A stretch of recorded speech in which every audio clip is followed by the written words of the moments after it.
Well, I've got the engine stripped right down now, apart from pulling the guts out the gearbox. And I've got to say, I'm a little bit, well, disappointed actually, in that I've got the timing side bush out now, and that came out too easily, really. I didn't have to heat the crankcase at all. In fact, it moved a little bit when I just pushed on it. But I did have to use a drift and tap it very lightly to get it all the way out. But I wasn't too happy to find that was the case.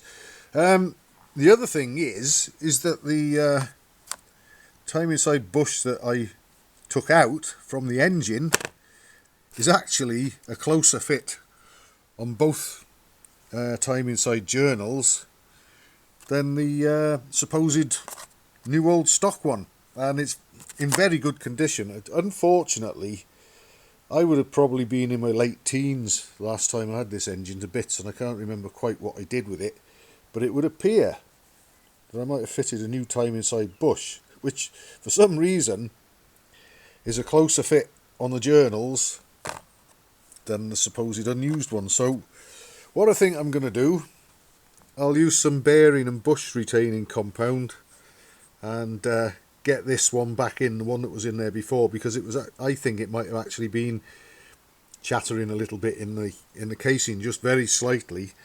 We've also got this tiny amount of wear, and it really is tiny on the timing side journal, but I think what I'm going to do is I'll split the crank. That'll give me a chance to look at the big end and just see that all is well there, and put this new old stock one on, which is unworn and a closer fit in either of the bushes that I've got. So it's just really make the best of what I've got. But I was rather hoping that I might have had to heat this crankcase up and drive the replacement bush in, whichever one I use actually, and that would have the effect of perhaps if it was a thou or two interference fit, when it all settled down and cooled, it would have closed up any clearance on the journal some more.